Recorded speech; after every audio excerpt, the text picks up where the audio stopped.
الرحمن الرحيم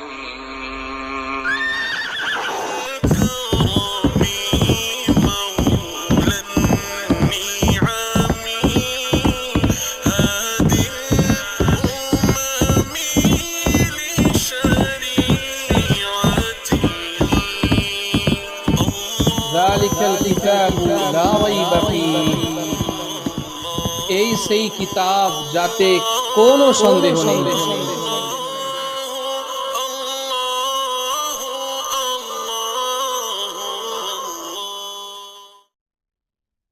আসসালামু আলাইকুম ওয়া রাহমাতুল্লাহি ওয়া বারাকাতুহু। আলহামদুলিল্লাহ والصلاة والسلام على رسول الله وعلى آله وصحبه ومن والاه أما بعد. قال الله سبحانه وتعالى في القرآن المجيد والفرقان الحميد لإيلاف قريش إيلافهم رحلة الشتاء والصيف فليعبدوا رب هذا البيت الذي أطعمهم من جوع وآمنهم من خوف. সম্মানিত দর্শক মণ্ডলী, দর্শে কোরআনে আপনাদের সকলকে আমি স্বাগতম জানাই। কোরআনে কারীম যা আমাদের জীবনকে পরিবর্তন করতে পারে এবং ইতিহাস সাক্ষ্য 1400 বছর পূর্বে যখন এই কোরআন অবতীর্ণ হয়েছিল, বর্তমান যুগে যে সমস্ত শিরক, পৌত্তলিকতা এবং সামাজিকভাবে যে সমস্ত মানুষের মধ্যে অনিষ্ট বিরাজ করেছিল তার মধ্যে পরিবর্তন এই কোরআন নিয়ে এসেছিল। এমন এক আলোড়ন নিয়ে এসেছিল যেখানে মানুষ এতটাই পরিবর্তন হয়েছিল যে 1400 বছরের পর ইতিহাস আজ তা সাক্ষ্য দেয়। এই কোরআনে কারীম আপনার জীবনের মধ্যেও পরিবর্তন নিয়ে আসতে পারে যদি আপনি এই কোরআনকে বুঝে পড়েন। এই জন্য আমাদের এই সংক্ষিপ্ত আয়োজন, যাতে সেই সমস্ত বিশেষ করে সূরাগুলো যা আমরা ছোট শুরু হওয়ার কারণে মুখস্থ করে থাকি বা আমরা সেগুলো নামাজের মধ্যে পড়ে থাকি, যাতে আমরা সেগুলো বুঝতে পারি। আজকে আপনাদের সামনে সূরা কুরাইশ উপস্থাপন করা হবে, তার অর্থ এবং সামান্য ব্যাখ্যা আপনাদের সামনে পেশ করা হবে। সর্বপ্রথম আয়াত লিইলাফি কুরাইশ, এর অর্থ হচ্ছে কুরাইশের অভ্যস্ত হওয়ার কারণে। ইলাফিহিম রিহলাতাশ শিতাই ওয়াস সাইফ, শীতকাল এবং গ্রীষ্মকালে তাদের সফরে অভ্যস্ত হওয়ার কারণে। ফালিয়াবুদু রাব্বা হাযাল বাইত, তাদেরকে এই ঘরের প্রতিপালকের ইবাদত করা উচিত। আল্লাযী আত'আমাহুম মিন জু'ইন ওয়া আমানাহুম মিন খাউফ, যিনি তাদেরকে ক্ষুধার্ত অবস্থায় খাবার দান করেছেন এবং ভীতির অবস্থায় তাদের নিরাপত্তা দান করেছেন।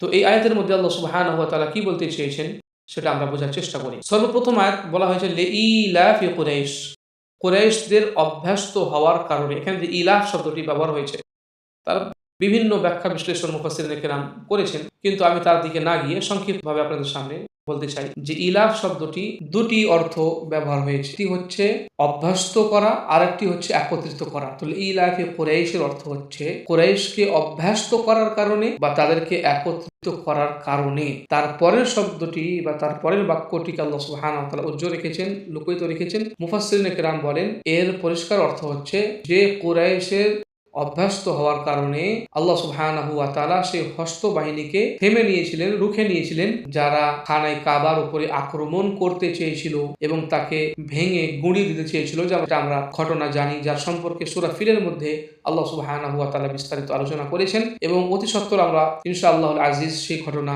সেই সূরার প্রেক্ষাপটে আমরা শুনবো। আল্লাহ সুবহানাহু ওয়া তাআলা বলতে চাইছেন যে কুরাইশ কাবিলা, কুরাইশ বংশের অভ্যস্ত হওয়ার কারণে এই হস্তি বাহিনীকে আল্লাহ সুবহানাহু ওয়া তাআলা ধ্বংস করে দিয়েছেন, বা কুরাইশের অভ্যস্ত হওয়ার কারণে মানুষ আশ্চর্যকিত হয়েছে যে আল্লাহ সুবহানাহু ওয়া তাআলা কেমন করে তাদের রক্ষা করলেন। এবং এই কথা আমাদের জেনে রাখা উচিত, যে কথা আল্লাহ সুবহানাহু ওয়া তাআলা বলেছেন ইলাফিহিম রিহলাতাশ শিতাই ওয়াস সাইফ, যে শীতকালে এবং গ্রীষ্মকালে কুরাইশরা সফর করতে অভ্যস্ত ছিল। কুরাইশ যেই নগরীতে বসবাস করত সেটা হচ্ছে মক্কা নগরী, এবং মক্কা নগরী এমন একটি মরুভূমি এলাকা এবং অঞ্চল যেখানে কোনো প্রকারের কোনো খেতি বাড়ি ফসল হতো না, চাষবাসের কোনো সুবিধা ছিল না, পানির অত্যন্ত অভাব ছিল।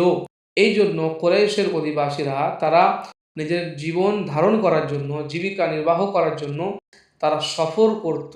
শীতকালে ইয়ামানের দিকে এবং গ্রীষ্মকালে তারা সিরিয়া, যাকে শাম বলা হয়, তার দিকে তারা ভ্রমণ করত, সফর করত, সেখানে ব্যবসা বাণিজ্য করত, খরিদ ফরত করত, সেখান থেকে অনেক কিছু নিয়ে আসতো মক্কাতে এবং এরই মাধ্যমে তারা নিজের জীবন চালাতো। আল্লাহ সুবহানাহু ওয়া তাআলা তাদের এ কথা বলে দিয়েছেন যে তোমাদের এই যে সুবিধার কারণে, তোমাদের এই যে ভ্রমণ, তোমাদের সুবিধার্থে খানা কাবার আল্লাহ সুবহানাহু ওয়া তাআলা হেফাজত করেছেন। এই খানা কাবার চারপাশে যেহেতু তোমরা থাকো, তার অধিবাসী হয়েছো, এই খানা কাবা কারণে যেহেতু তোমরা মর্যাদা পেয়েছো এবং এর জন্যই যেহেতু তোমরা এখানে বসে আছো, চতুর্দিকে তোমরা সফর করো, যদি এই খানায় কাবা না থাকতো, তাকে গুঁড়িয়ে দেওয়া হতো, তাহলে তোমাদের অবস্থা কি হতো? এই জন্য এই কারণে আল্লাহ সুবহানাহু ওয়া তাআলা হস্তি বাহিনীকে ধ্বংস করেছেন এবং এই খানায় কাবার হেফাজত করেছেন, যার মাধ্যমে আল্লাহ সুবহানাহু ওয়া তাআলা তোমাদেরও হেফাজত করেছেন। এই জন্য আল্লাহ সুবহানাহু ওয়া তাআলা তারপরের আয়াতেই বলছেন, ফালিয়াবুদু রাব্বা হাযাল বাইত, এই জন্য তাদের উচিত হবে এই বাড়ির, এই বাইত, এই ঘরের প্রতিপালকের ইবাদত করা। অর্থাৎ আল্লাহ সুবহানাহু ওয়া তাআলা যখন তাদের উপরে এত বড় রহম করেছেন, আল্লাহ সুবহানাহু ওয়া তাআলা তাদের প্রোটেকশন দান করেছেন, এই ঘরের হেফাজতের মাধ্যমে আল্লাহ তাআলা তাদের হেফাজত করেছেন, তাহলে তাদের উচিত হবে নাকি যে এই ঘরের যিনি প্রতিপালক অর্থাৎ আল্লাহ সুবহানাহু ওয়া তাআলা, তারই তারা ইবাদত করবে। অর্থাৎ আল্লাহ সুবহানাহু ওয়া তাআলা তাদেরকে তৌহিদের ডাক দিচ্ছেন যে, যে আল্লাহ তোমাদের হেফাজত করেছেন এবং খানে কাবার চারপাশে তোমাদের বসার জন্য সুযোগ করে দিয়েছেন, তোমাদের উচিত হবে নাকি যে তোমরা তারই ইবাদত করো। তো এই কুরাইশকে আল্লাহ সুবহানাহু ওয়া তাআলা সম্বোধন করলেন যে কুরাইশ ছিল সম্ভ্রান্ত একটি বংশ অন্যান্য আরব কাবিলার মধ্যে, এই জন্য যে তারা খানায় কাবার আশেপাশে বসবাস করত এবং যারা হজ করতে আসতো, উমরা করতে আসতো, তাদের তারা সেবা যত্ন করত, তাদের খাবার দান করত। এই জন্য প্রত্যেক জায়গাতে তাদের এক আলাদা সম্মান ছিল। সেই সম্মানকে সামনে রেখে এবং আল্লাহ তাআলা যে হেফাজত তাদের দান করেছেন তাকে সামনে রেখে আল্লাহ তাআলা বলছেন, ফালিয়াবুদু রাব্বা হাযাল বাইত, এই জন্য তাদের উচিত হবে যে তারা কৃতজ্ঞতা জ্ঞাপন করার জন্য এই প্রতিপালক, এই বাড়ির প্রতিপালকের তারা ইবাদত করবে, তার তাওহীদকে মেনে নেবে। আল্লাযী আত'আমাহুম মিন জু' ওয়া আমানাহুম মিন খাউফ, যিনি তাদেরকে ক্ষুধার্ত অবস্থায় খাদ্য দান করেছেন।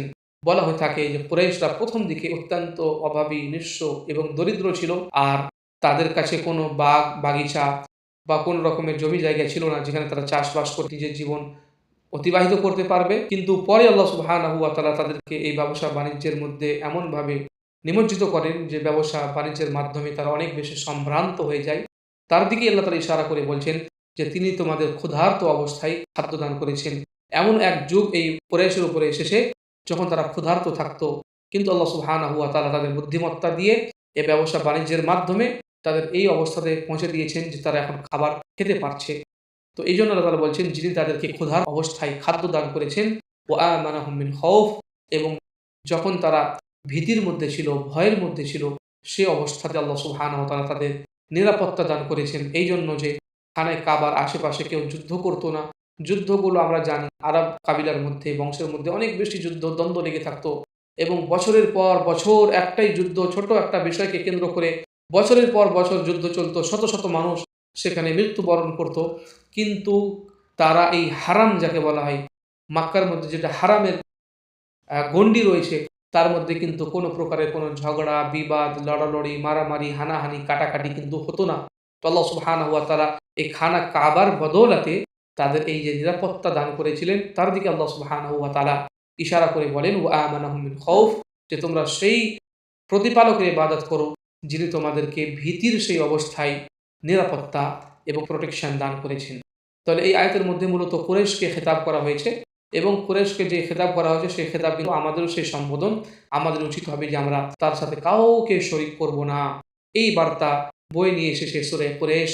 আল্লাহ সুবহানাহু ওয়া তাআলার কাছে আমরা আসুন সকলে মিলে দোয়া করি যে আমরা যাতে শুধুমাত্র এক আল্লাহ সুবহানাহু ওয়া তাআলার ইবাদত করতে পারি এবং নিজের জীবনকে শিরক থেকে, বিদআত থেকে, খুরাফাত থেকে, রিয়াকারি থেকে এবং লৌকিকতা থেকে মুক্ত রাখতে পারি। আল্লাহ সুবহানাহু ওয়া তাআলা আমাদের তৌফিক দান করুন।